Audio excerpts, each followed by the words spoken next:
Senhoras e senhores, muito bom dia. Sejam muito bem-vindos ao segundo dia da Bienal das Rodovias 2024. E dando início às nossas atividades, gostaríamos de convidar para compor o painel com o tema Respostas aos Desafios Climáticos sobre a Infraestrutura Rodoviária Brasileira, a gerente de risco climático e adaptação da Way Carbon, Melina Amoni.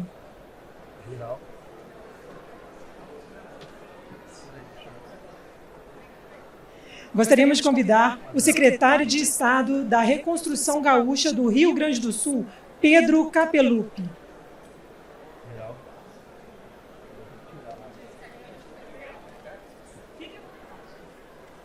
O Head de Desenvolvimento de Novos Negócios em Infraestrutura da CEO, Gabriel Kingman.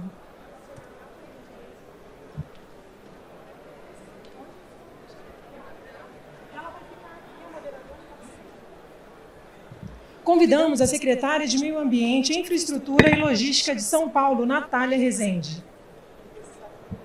E convido com muito carinho a nossa moderadora, a gerente de contrato de concessão e ouvidoria da SACI, Gabriela Kessler. Com a palavra, a nossa moderadora. Bom dia a todos. Bom, gostaria de primeiramente começar falando e parabenizando a BCR pelo tema de sustentabilidade e nos dar a oportunidade de estar aqui falando de um tema tão importante. Eu, como gaúcha, nascida, crescida e atualmente atuando no ramo de concessão de infraestrutura rodoviária no estado do Rio Grande do Sul, acredito que esse tema é muito atual e a gente está vivenciando aí uma situação que era atípica e hoje vem se tornando cada vez mais recorrente. Então, aqui, junto comigo, tenho pessoas que protagonizaram aí o setor de infraestrutura, vem trazendo aí, nesse momento crítico, situações e atuações muito importantes.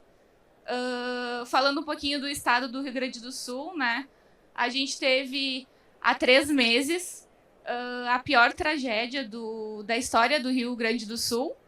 A gente teve mais de 300 municípios que foram atingidos, tiraram mais de 700 mil pessoas para fora de suas casas em decorrência do evento. Hoje a gente tem aqui o secretário Pedro, que eu tenho o prazer de trabalhar com ele no estado do Rio Grande do Sul. Ele já tem grande experiência aí no fomento de PPPs, concessões, e agora recebeu a missão tão importante de cuidar da Secretaria de Reconstrução do nosso estado do Rio Grande do Sul. Mas isso não é pauta apenas para o estado do Rio Grande do Sul.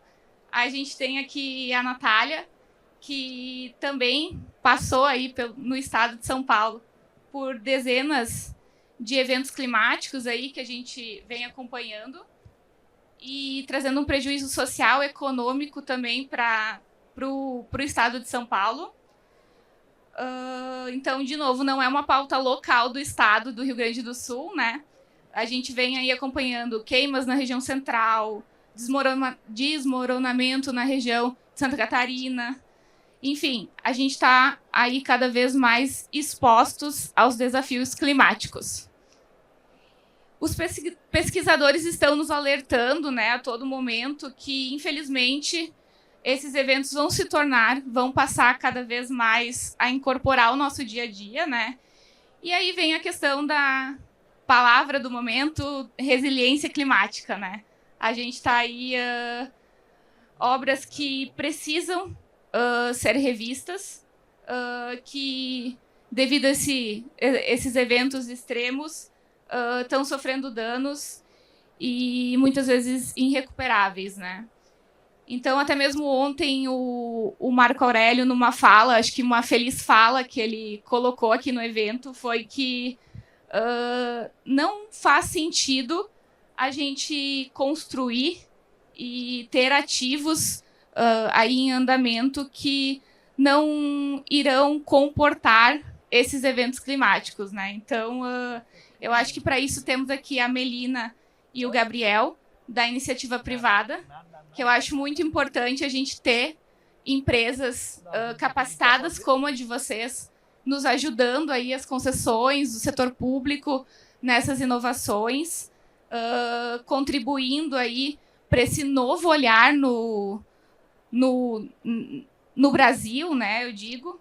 E aí não poderia ser diferente, né? A primeira pergunta aí vai para o Pedro, secretário da Reconstrução Gaúcha, que a gente gostaria de saber. Tu atuando no Rio Grande do Sul também, vivenciando esse impacto que ocorreu no Estado, qual é a sua visão? Qual é o real impacto na vida dos gaúchos? Bom dia a todos. É um prazer enorme estar aqui e com vocês para discutir esses assuntos. A gente sempre fala, né, de resiliência e a gente sempre espera que seja um conceito que a gente não precise ficar tão preocupado ali com o detalhe e, de repente, a gente descobre que ele está associado aos problemas do dia a dia. Então, o que aconteceu no Rio Grande do Sul era, para mim, até então, algo inimaginável. O tipo de destruição que a gente viu nas nossas rodovias ali, assim, para quem visitou os locais, né, Gabriela, é algo assim de proporções que a gente não está acostumado a ver. A gente tem eventos, né, sempre teve eventos no país localizados. Então a gente via, né, estradas sendo muitos deslizamentos, tal, mas com a abrangência do que aconteceu no Rio Grande do Sul, nunca foi visto. Então esse dia a dia ali ele traz um impacto muito grande. E é interessante que aqui o que aconteceu no Rio Grande do Sul, e aí olhando especificamente para as rodovias, é aquele negócio que você estuda várias matérias separadas e de repente você tem que aplicar todas ali na hora ali. Porque nós estamos falando aqui de olhar para a resiliência, e aí você descobre que resiliência não é só a infraestrutura que está ali, é você poder ter alternativas. Então o que aconteceu? Né? Eu vou citar aqui o caso da nossa rodovia que liga a região metropolitana até ao centro do estado ali em Santa Maria, que é uma concessão operada pela SACIR, já 3 anos agora está fazendo o contrato, então já estava se preparando para iniciar duplicações dos trechos, com projetos já executivos prontos, e de repente aconteceu algo que impressionante. Num trecho de 204 quilômetros da concessão, nós vimos ali 3 pontes que ficaram completamente destruídas, inviabilizadas, vai ter que fazer outras no lugar.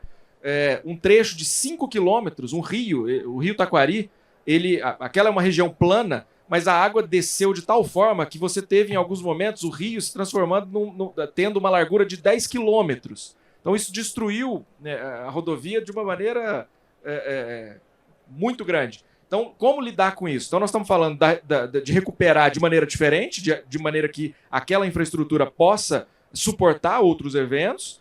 Ao mesmo tempo, você tem um contrato de concessão que certamente não suporta esse tipo de aumento de investimento, então você vai ter que discutir eventual reequilíbrio. Então é tudo isso, aquilo que estava sendo discutido antes aqui no primeiro painel, a gente vai ter que aplicar aqui de alguma maneira, vai ser consenso ou não, mas o conceito é esse. A gente precisa que os nossos contratos consigam incorporar as necessidades de investimento daqui para frente. Nós estamos falando de reconstruir de maneira muito mais robusta, né? Então, do ponto de vista da engenharia, eu sou economista, não sou engenheiro, mas o balizamento ali da infraestrutura levava em consideração, eu vou citar o caso maior aqui, que era uma enchente de 1941, e nós tivemos um evento muito pior agora. Então, todos os cálculos vão ter que ser atualizados para uma nova configuração que é muito diferente da que a gente tinha antes. Então, esse é um desafio muito grande.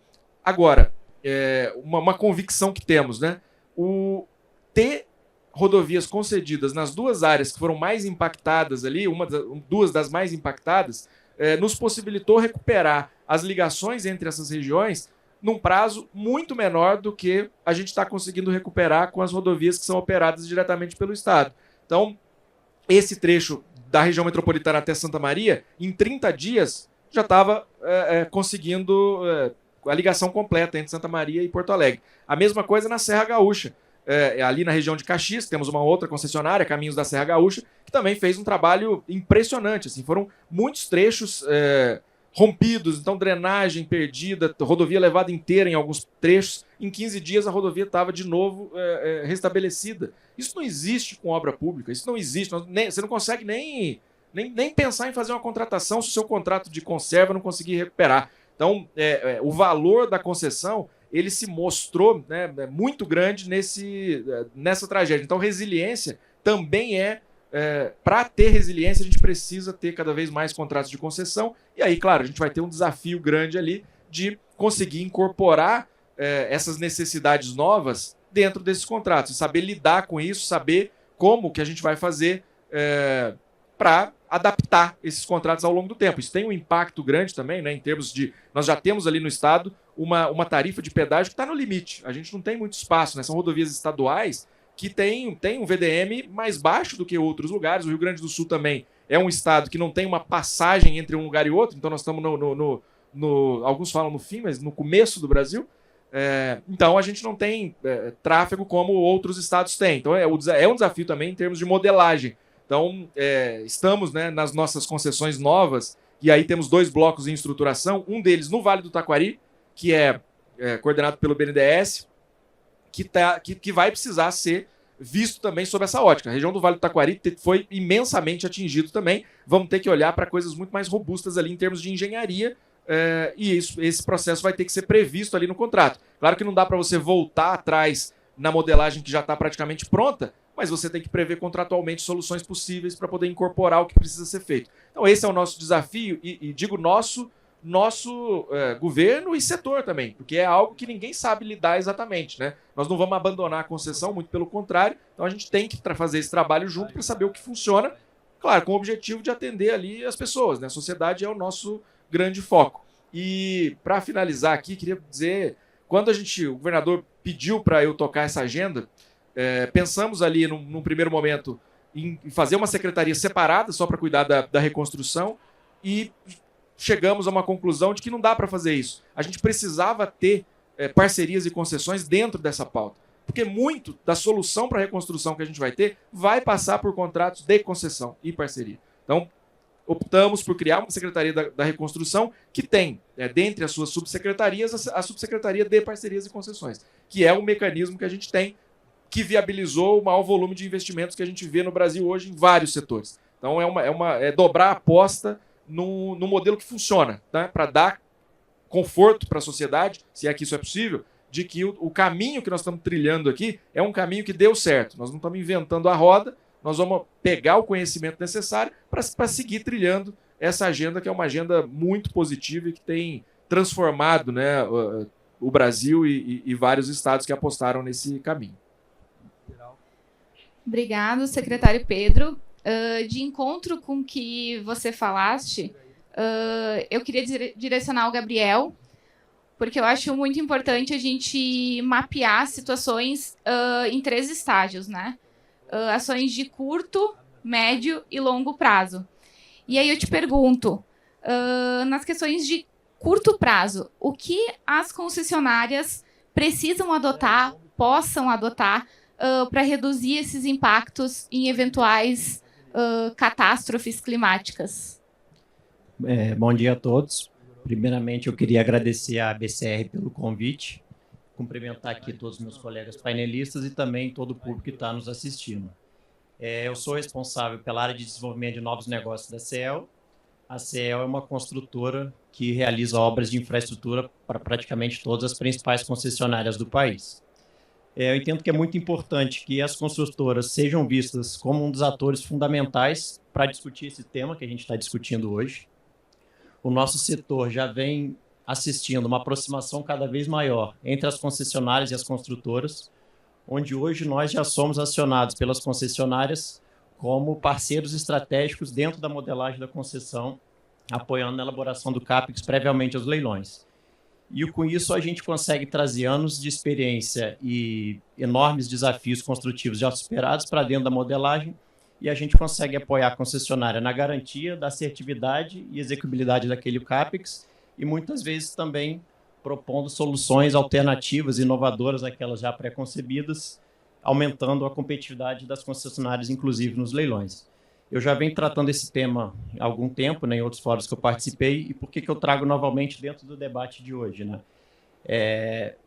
Como título de exemplo, né, recentemente a gente foi acionado pelo setor de suprimentos de uma das principais concessionárias que possuem ativos no Rio Grande do Sul, onde, nesse caso, a construtora não foi consultada na fase de elaboração do CAPEX, e quando o setor de suprimentos nos acionou, a gente realizou os primeiros orçamentos para implantar algumas obras de arte especiais super desafiadoras, com mais de 300 metros de extensão, pilares de 40 metros de altura, tendo que transpor rios, como o secretário Pedro trouxe aqui, que acabaram de sofrer cheias assim, devastadoras.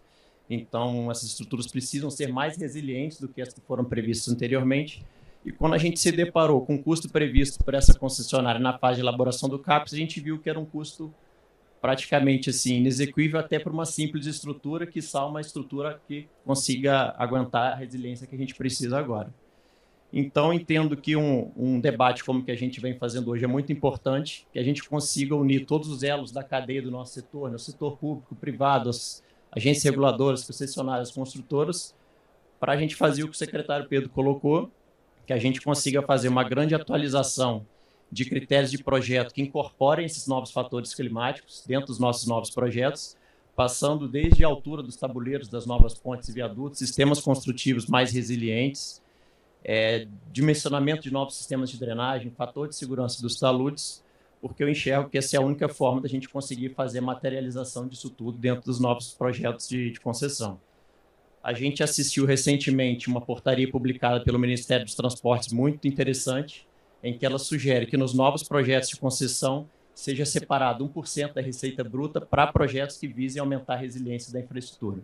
E aí eu entendo que é mais importante ainda a gente aproveitar essa oportunidade, juntar todos esses elos novamente, desde o nascedor dos projetos, para que a gente consiga pensar juntos em soluções diferentes, projetos diferentes, que sejam mais resilientes e que a gente consiga captar qual é o real custo disso no momento da modelagem da concessão, e a construtora pode ser uma grande parceira das concessionárias nesse ponto. Gabriel, eu aproveito a oportunidade para te perguntar um case de sucesso que a CEL tenha atuado e que você possa nos contar aqui. Vamos lá, vou aproveitar para contar um case na região sul também, que é uma região que vem sofrendo bastante, né, com todas as questões dos impactos climáticos.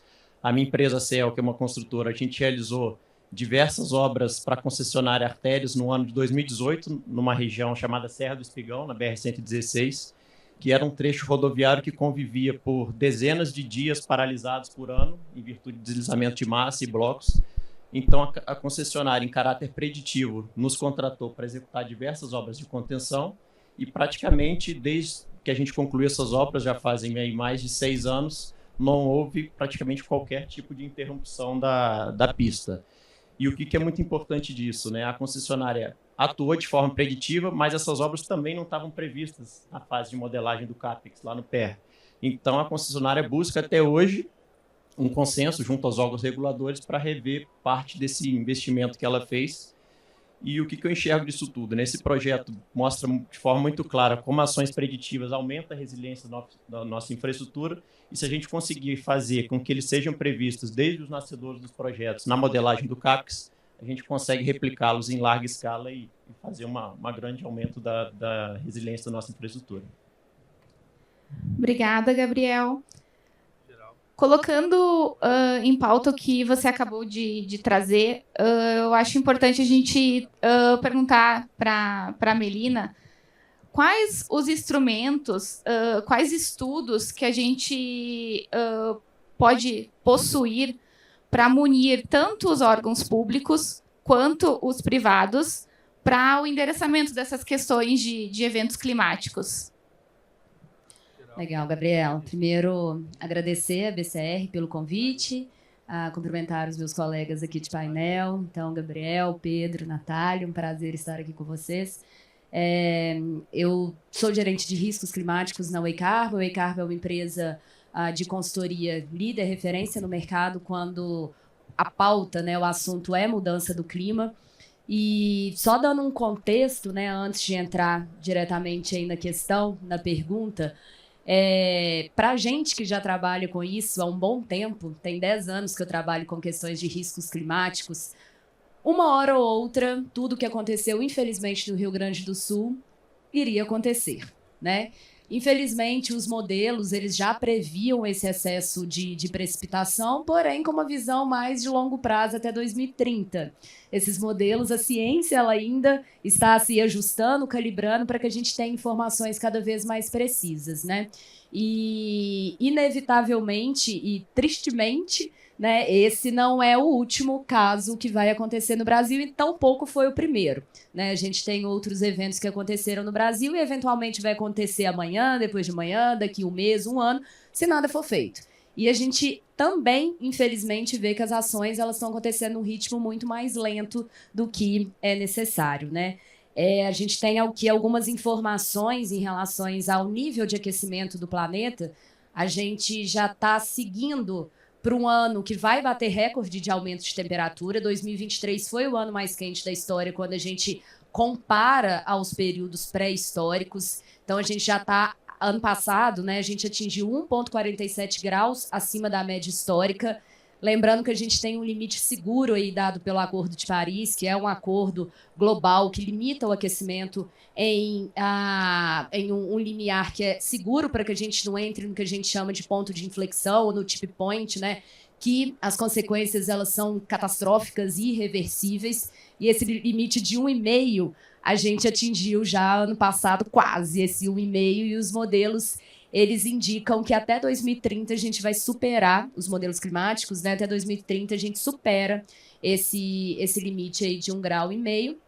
E a gente já está tendo várias amostras, né, do que está acontecendo, não só no Brasil, mas no mundo inteiro, não só o excesso de chuvas, mas também quando a gente fala o déficit de chuva, né? Então o Rio Grande do Sul saiu de um período de seca, né, 2 anos de muita seca para um evento de inundação, ondas de calor, né? Enfim, a gente está vivenciando aí um mundo cada vez mais quente que nos leva à necessidade de ter instrumentos e informações para que a gente possa fazer uma gestão pensando de uma forma estratégica a longo prazo, quando a gente está, principalmente nesse setor aqui de infraestruturas, de rodovias, né, que são infraestruturas críticas, né, no sentido de um pleno funcionamento da economia e da sociedade no Brasil. Então, é muito importante que a gente incorpore algumas ações que são ações que devem ser baseadas na ciência.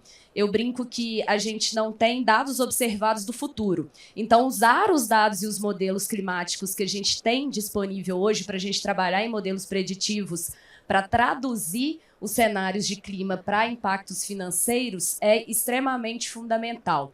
Né? Que a gente não precisa de discutir se a mudança do clima está acontecendo ou não, a gente precisa, de fato, encarar que já é um problema real, não é um problema para o final do século, e a gente está tendo consequências aí que não são só ambientais, mas consequências econômicas e consequências sociais. Né? Pegando, infelizmente, o caso aí do Rio Grande do Sul, o maior evento em territorialidade que já aconteceu no Brasil e com impactos que não são só para o Estado, mas que afetam todo o PIB, toda a cadeia nacional. Né? Então, é muito importante a gente ter essa visão aí de uma forma sistêmica. Mas como que a gente deve trabalhar com isso? Né?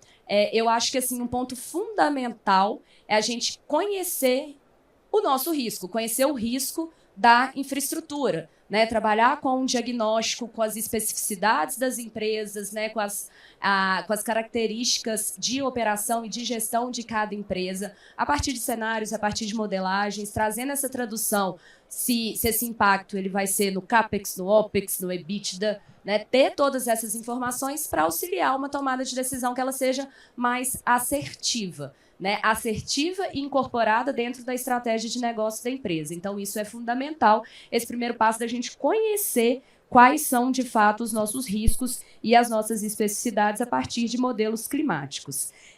Depois disso, né, dado que a gente já conhece esses riscos e tem inúmeras informações aí que são públicas, até trabalhadas pelos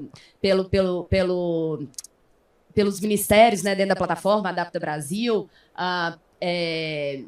e que podem trazer esse cenário dessa informação, dessa exposição das rodovias aos riscos. E tem também outras empresas, assim como a Way Carbon, né, que trabalham com esse diagnóstico mais aprofundado dentro das rodovias. Aqui eu tenho algumas empresas aqui que trabalham com a gente, né, que depois podem trazer mais informações.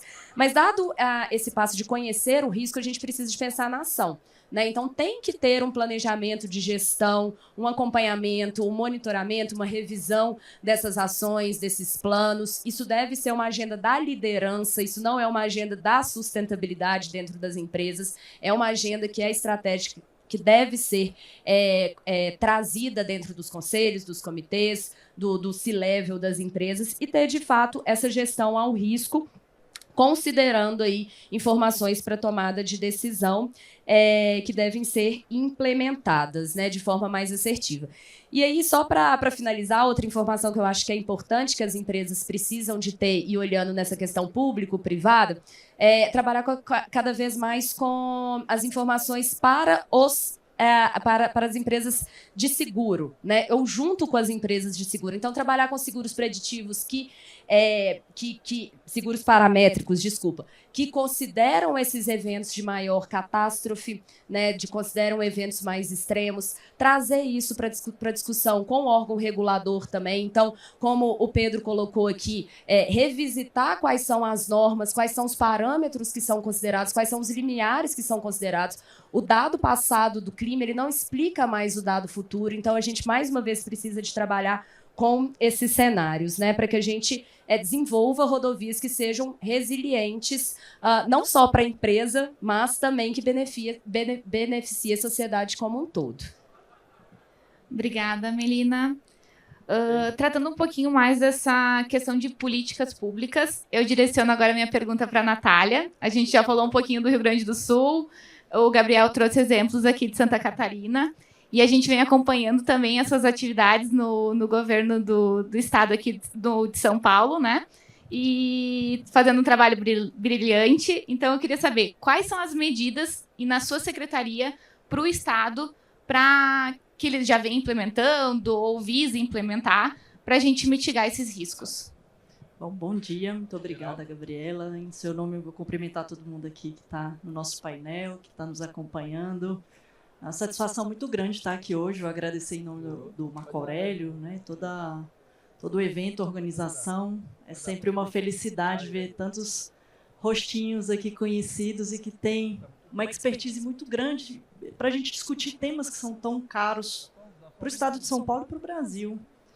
Se a gente olhar o estado de São Paulo, falando um pouco e pegando a sua pergunta, a gente tem uma estratégia climática que é dividida em 2 eixos, um de mitigação, um de adaptação. E a gente achou por bem, lá na secretaria, isso a gente faz de uma forma muito concatenada com as demais do governo do estado de São Paulo, uma área olhando sustentabilidade e até como fio condutor das outras políticas públicas. E aí a gente desenvolve, na parte da mitigação, um plano de ação climática com horizonte até 2050. Tem vários eixos, aí a gente está falando de energia, indústria, resíduos, uso do solo, finanças verdes, educação ambiental e transporte. Então, tudo que a gente vem fazendo, a gente tem uma preocupação muito grande em, além de falar, da concretude. Acho que isso é uma coisa importante da gente sempre frisar. A gente está num evento de rodovias, Bienal das Rodovias, um evento que é muito importante, que tem aqui vários atores que conseguem dar concretude para questões do meio ambiente. Isso é muito importante. E aí, quando a gente vai no eixo de adaptação e resiliência, a gente vem desenvolvendo, junto com a GIZ, a gente deve concluir no final do ano, um plano de adaptação e resiliência para o estado de São Paulo, e a infraestrutura é um dos eixos transversais. E por que tem que ser mesmo um dos eixos transversais? Porque todas as vezes que a gente vai pensar numa parceria, e aí essa parceria a gente consegue ver de várias formas. A gente precisa entender a infraestrutura como um meio da gente alcançar, a gente olhar o meio ambiente de uma forma mais integrada. Quando a gente foi fazer o plano do meio ambiente nosso lá na secretaria no ano passado, a gente colocou como vertentes, como pilares, uma parte de biodiversidade, dentro dela a questão de fauna, por exemplo.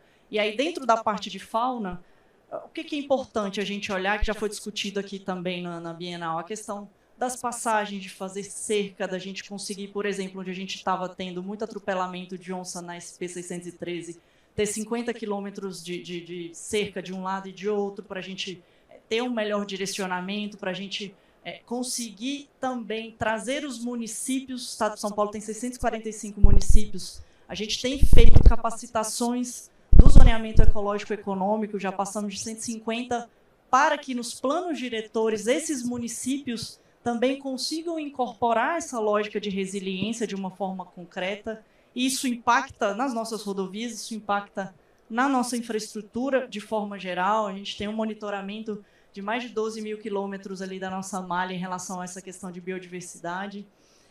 E aí, quando a gente vê os nossos contratos, quando a gente vai para a nossa parte de concessões, a gente tem uma possibilidade de entender, por exemplo, como a gente precisa fazer mais investimentos em drenagem, e isso é muito importante quando a gente fala de resiliência e adaptação climática. E aí eu vou citar duas coisas aqui que eu acho que é importante para a gente discutir, para refletir. A gente tem fatores endógenos, a gente tem fatores exógenos, que o governo do Estado tem que olhar, e isso tem que olhar com a sociedade como um todo. Dentro dos nossos contratos de concessão, e aí seja via concessão comum, parceria público-privada, a gente tem condição de fazer muitos investimentos nessa área de forma com que a gente amortize ao longo do prazo, coisa que muitas vezes o poder público não tem condição de fazer com seus recursos.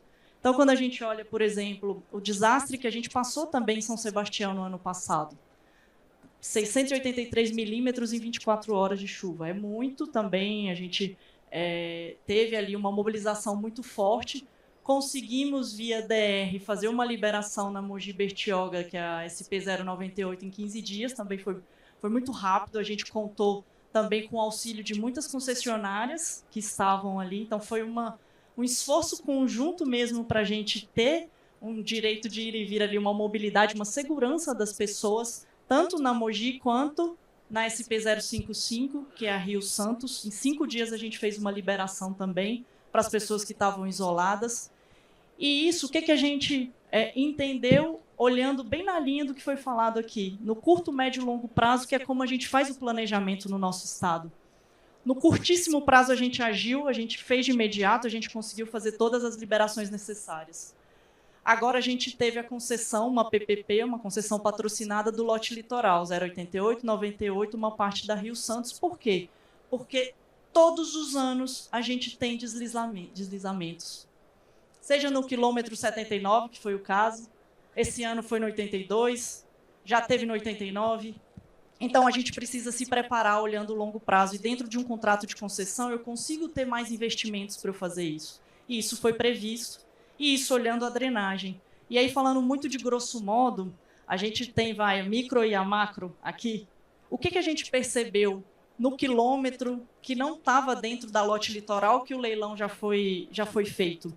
Que a gente precisa avançar um pouco nas nossas modelagens, e muito em linha do que foi falado, para muitas vezes a gente usar a rodovia, mas talvez o objeto principal, talvez, ou de uma forma mais concatenada, ser a macrodrenagem, ser os serviços ambientais.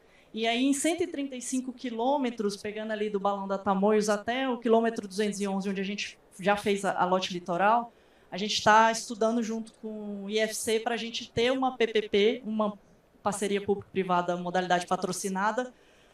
Aí, ao longo prazo, isso vai demorar um pouquinho para a gente fazer, olhando o todo. E aí, colocando isso já dentro de um contrato, considerando suas matrizes de risco, que a gente tem que cada vez mais avançar também, considerando essa parte climática, não só em rodovias, tá?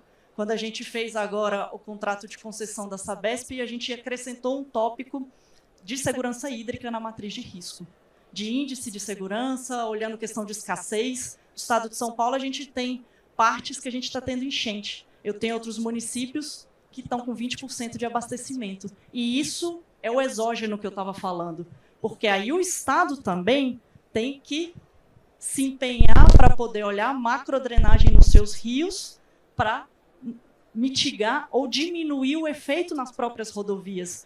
Então, quando eu falo de tirar 1,4 milhões de metros cúbicos do Tietê e do Pinheiros, no nosso caso, que a gente fez uma marca recorde lá, é também para a gente melhorar a macrodrenagem e melhorar a mobilidade das pessoas, inclusive em eventos como esse. Falando aqui de uma forma geral, porque eu acho que essa parte de infraestrutura a gente tem que ver de uma forma muito concatenada. O meio ambiente ele está sempre dentro, a gente tem que falar de sustentabilidade, daí a importância, e deixo meus parabéns aqui para a BCR, de trazer esse tema à tona de uma forma concreta. Não só falar, mas fazer na prática. E eu acredito que é isso que o Estado de São Paulo está fazendo, é isso que a gente está tentando sempre frisar no curto, médio e longo prazo. Obrigada, Natália. E aproveitando a sua fala, eu gostaria de te perguntar como, na sua visão, o setor público, bem como o setor privado, eles podem colaborar para financiar essas adaptações. Bom, a gente, dentro desse planejamento que eu comentei, até recentemente a gente fez no Dia Mundial do Meio Ambiente desse ano, a gente fez um lançamento, a gente soltou um decreto do que a gente está chamando lá no estado de Finaclima, que é exatamente para conseguir juntar, fazer um match entre a iniciativa privada, organismos multilaterais e os projetos que a gente tem. Então, a gente tem um portfólio bem robusto da parte de meio ambiente. A gente tem, por exemplo, mais de 20 mil hectares identificados para recuperação, que é um dos carros-chefes que a gente tem no plano do meio ambiente, colocar em restauração mais de 37,5 mil hectares até 2026. E, para isso, a gente precisa ter áreas, precisa ter projetos de forma que as próprias concessionárias também, seja via licenciamento, via suas compensações, consigam fazer essa concatenação entre do que é necessário ser feito e do que o Estado também precisa. E aí a gente fez um portfólio, o portfólio verde que a gente está chamando, tem vários programas, Mata Atlântica, Conexão, tem o Nascentes, enfim, tem o Refloresta, para a gente conseguir, de uma forma com governança, com uma burocracia menor, mas com segurança jurídica, ter esse link entre pessoas que querem eventualmente fazer doações ou fazer suas compensações e projetos que já estão postos por meio de uma governança, que aí a gente está instituindo com o setor produtivo, com a academia, para a gente ter direcionamento de uma forma mais célere, porque muitas vezes o que a gente vê é um problema de financiamento. E aí a gente precisa ter uma agilidade melhor no serviço público. Então, essa junção de esforços, e aí a gente hoje tem mecanismos concretos para poder fazer isso, é muito relevante, inclusive, contando, estou vendo aqui meu pessoal da CETESB, fazendo um trabalho maravilhoso lá, que é uma outra ponta que é muito importante quando a gente fala dessa questão de compensação que eu disse aqui. Então, todas as vezes que a gente fala de fortalecimento institucional, que é um dos nossos eixos, a gente está dizendo o quê? Seja ter concurso numa CETESB para a gente melhorar a nossa mão de obra, seja para a gente ter agilidade de uma forma responsável com segurança jurídica, para a gente ter agilidade nas licenças e ter condicionantes que a gente, de fato, cumpra em áreas que o Estado também precisa que sejam cumpridas. Então, todo esse portfólio aqui que a gente está falando tem todo um estudo, todo um planejamento para a gente conseguir subsidiar o setor privado e para a gente caminhar nas nossas políticas públicas do Estado de São Paulo. Obrigada pela sua fala. Eu acho que trazendo um pouco dessa agilidade que a gente é inerente, a gente é cobrado, o setor público é cobrado, as concessionárias são cobradas por essa agilidade, por ações rápidas e concretas, né? Eu queria te perguntar, Melina, como na sua visão, os gestores, assim, como ajudar os gestores a tomar decisões e olhar também para o custo-benefício dessas ações? Legal. Eu acho que eu já comecei a responder na outra, né, e a Natália que complementou também. É muito importante a gente trazer essa questão do risco para dentro da matriz corporativa do negócio, né? Então, ter essas informações, de fato, cada vez mais específicas, confiáveis, o uso da tecnologia, ciência a favor do problema, né? Então, isso é muito importante para que essas informações elas sejam consideradas dentro de cálculos que sejam mais assertivos, para que a empresa ela tenha as informações para tomada de decisão em relação ao apetite ao risco. muitas das vezes a gente precisa de entender se vale a pena a gente estar exposto a um risco ou vale a pena a gente investir numa ação de adaptação, né? Então é muito importante sempre a gente fazer análise de custo-benefício, de custo-eficiência, né? Entender quais são as barreiras, enfim, trazer todas essas informações, munir de fato os gestores, né, os tomadores de decisão, seja público, privado, com informações para que possam auxiliar essa racionalidade em relação à incorporação de ações de adaptação que visem a diminuição do risco, né? E para isso é muito importante a gente ter a visão não só da própria empresa, mas também a gente ter uma visão a nível setorial, ter essa relação com o setor público também é muito importante, né? Principalmente quando a gente está falando de infraestrutura, né? De grandes obras, de grandes áreas de extensão, né, que impactam as comunidades, né? Enfim, você tem um desdobramento em relação a isso. Então, é importante, de fato, a gente ter essas informações aí que são mais precisas, né? E aí tem algumas empresas, né, que já estão caminhando aí para essa informação, né, com grandes avanços em relação ao seu diagnóstico, ao seu conhecimento, envolvendo a área de risco, envolvendo a área financeira, envolvendo a área estratégica, para trazer essa discussão mais para não só para o nível ali operacional, mas o tático e estratégico aí também, tá? Então, eu acredito mesmo que é trazer a tecnologia, as informações do que a gente tem para dentro da gestão. Obrigada. Finalizando agora nosso painel, né? Eu retorno ao secretário Pedro para ele falar assim de forma mais... Sei que na sua fala você já comentou algo, mas uma fala mais prática de qual está sendo a estratégia de recuperação do Estado do Rio Grande do Sul. Bom, muito, né, do que a Natália trouxe aqui faz muito sentido para nós também. Então, desde o primeiro momento, o que nós fizemos foi estabelecer a estratégia e colocar a governança. Então, nós criamos o Plano Rio Grande, que é a nossa estratégia de enfrentamento da calamidade e de construção da resiliência para o futuro. E esse plano ele foi dividido em ações de curto prazo, ou seja, emergenciais, aquelas de combate imediato ali ao problema, resgatar pessoas, trazer todo mundo para a segurança, enfim, restabelecer serviços públicos que são prioritários, restabelecer as ligações, enfim, tratar as pessoas e as suas famílias, e olhando já ao mesmo tempo, né, e aí fizemos essa separação dentro do governo também para ser mais práticos, para ter todo mundo, né, sabendo o que fazer, dividimos as ações de médio prazo e de longo prazo. Então, essas ações de médio prazo compreendem o restabelecimento de infraestruturas que nós perdemos com a enchente. Então, reconstruir pontes, reconstruir escolas, prédios públicos, enfim, habitação para as pessoas. Então, isso é no médio prazo, né?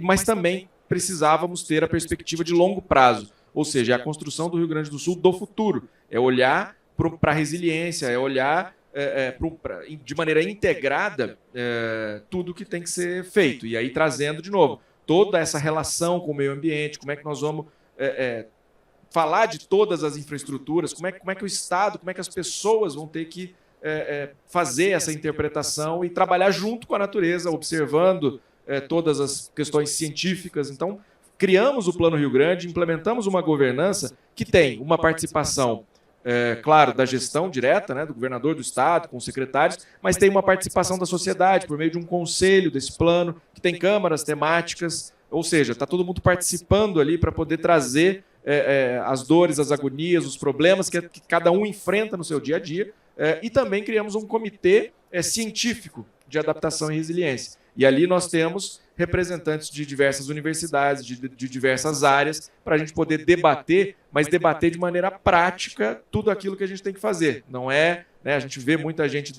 debatendo de maneira isolada alguns problemas, mas nós temos que trazer para a realidade do gestor público, que é aquele que toma a decisão.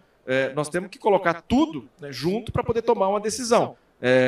Algumas coisas a gente vai enfrentar, outras a gente vai mitigar, outras a gente vai ter que conviver com o risco, mas a gente trouxe esse ambiente, trouxe os pesquisadores, os cientistas, para participar junto com a gente num esquema de governança que a gente possa tomar decisões rápidas para poder seguir.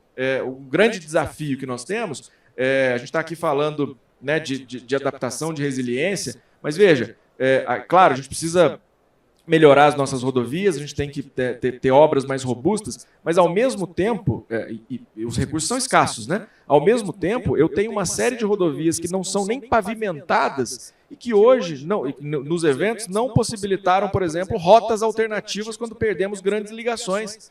Então, nós estamos falando aqui de algo que é super fronteira do conhecimento, mas nós temos aqui o dia a dia, que é a realidade do Brasil, é não ter pavimento em rodovia.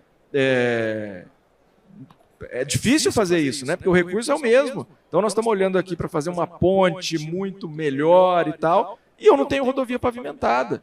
Então é a mesma coisa, os problemas que a gente tinha, né? A gente tem repetido isso muito, os problemas que existiam há 3 meses atrás, continuam existindo hoje também. Então a gente convive até hoje com um saneamento que não é universalizado. Então, a gente resolvendo, e isso é papel do gestor público e da sociedade. Nós temos que resolver os problemas que ainda não apareceram, porque a gente já sabe que eles vão acontecer, mas ao mesmo tempo nós temos que carregar o passado também, que escolhas que fizemos nos levaram até essa situação. Então, por isso a gente precisa da participação da sociedade, organizada, de maneira organizada, e a participação da ciência. Então, de maneira prática, nós nos organizamos dessa maneira para poder usar os recursos que nós vamos ter da maneira mais efetiva possível para poder sair dessa e ser um case de sucesso para o Brasil, que todo mundo vai enfrentar esse tipo de problema. Então, o trabalho tem sido feito dessa forma, integrada, criando um plano que a ideia não é que ele acabe ao final do mandato do governador Eduardo, trazer a sociedade para dentro, para que todos tenham a noção de que é preciso levar isso adiante. Né? Grandes países demoraram, países desenvolvidos, como a Holanda, por exemplo, demorou quase 2 décadas para fazer um projeto de adaptação das suas cidades, para que a natureza pudesse ocupar o seu espaço. O Japão demorou muito tempo também para poder se tornar um país resiliente, e nós vamos também enfrentar um desafio grande ao longo do tempo, mas nós temos que ter uma estratégia, temos que perseguir como sociedade essa estratégia. Não dá para cada 4 anos você mudar e ir para um caminho diferente. Né? Então precisamos fazer isso. Então, desde o primeiro momento, o que nós decidimos fazer é isso. É ter uma estratégia com governança para poder ter um portfólio de projetos. Né? Um desafio do Brasil, não é só do Rio Grande do Sul. Muitas vezes a gente fala muito que não tem dinheiro. Mas aí quando tem dinheiro você não tem projeto.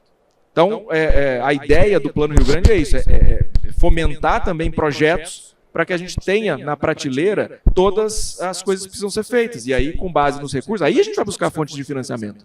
Aí a gente vai trazer recurso público, recurso privado para gastar de maneira eficiente. Nosso desafio é esse, e temos muita convicção de que a governança que nós criamos lá vai ter muito sucesso, e a gente já tem percebido isso na dinâmica dentro do governo, né, na concatenação de todas essas agendas que estão todas incorporadas dentro, né, do Plano Rio Grande. Obrigada. Eu acho muito importante essa fala. É o meu dia a dia hoje, né? Tentar, assim, a mídia, ela divulgou toda a catástrofe do estado do Rio Grande do Sul. Agora deu uma amornada, mas a gente vem trabalhando, vem revisitando todos os projetos de duplicação, né, no caso da SACIR, que estavam prestes a começar. Acho que até isso nos ajudou, né, na reconstrução da 287, foi que a gente estávamos com todos os recursos mobilizados para início da duplicação, e acabou mudando um pouquinho a situação da rodovia, e a gente, em 30 dias, né, colocou ela em operação novamente, mesmo com mais de 15 quilômetros de rodovia foram devastadas, levadas, 13 obras de arte sofreram desgastes, né? Então, assim, eu acho importante falar que a gente tinha problemas já anterior a essa catástrofe. A gente ainda carrega os problemas tentando resolvê-los, mas a gente soma com essas novas oportunidades que surgiram para a gente construir uma outra rodovia, enfim, uma outra infraestrutura no Brasil, né? E, Gabriela, importante aqui dizer, e queria fazer um reconhecimento público aqui da atuação das 2 concessionárias que nós temos lá, SACIR e a Caminhos da Serra Gaúcha, que é um reconhecimento não do governo do Estado, mas da sociedade como um todo, da agilidade, da competência. Né? Então, a sociedade se sentiu acolhida em todos os trechos das concessões, porque os problemas foram resolvidos de maneira muito rápida. E não só do ponto de vista das rodovias, né? A SACIR, por exemplo, colocou todos os seus equipamentos, as suas ambulâncias, para poder ajudar as pessoas a se locomoverem de regiões que ficaram isoladas para os seus centros de saúde, por exemplo. Então, né, no centro do estado temos várias cidades muito pequenas que perderam a ligação com as cidades maiores. Então, nós vimos essa atuação das duas concessionárias muito nesse sentido também. Então, foi brilhante ali a atuação das duas concessionárias, que têm feito um belo trabalho, né? Como já tínhamos feito com o Free Flow na Serra Gaúcha, que também a sociedade acolheu e viu a importância daquilo, agora também nesses eventos climáticos extremos, isso ficou muito claro. Assim. Então, é muito bom ver que a estratégia funciona. Então, eu agradeço a presença de todos, quem acompanhou aí com a gente esse painel. Agradeço vocês.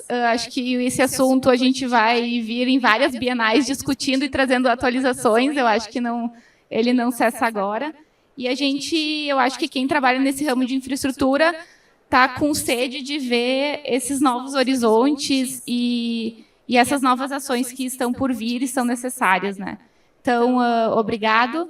Respeitando aí o tempo que a BCR nos colocou de finalizarmos na hora, eu agradeço e a gente está à disposição, aí, tenho certeza, para debater esse tema e os demais que envolvem a infraestrutura rodoviária. Obrigada.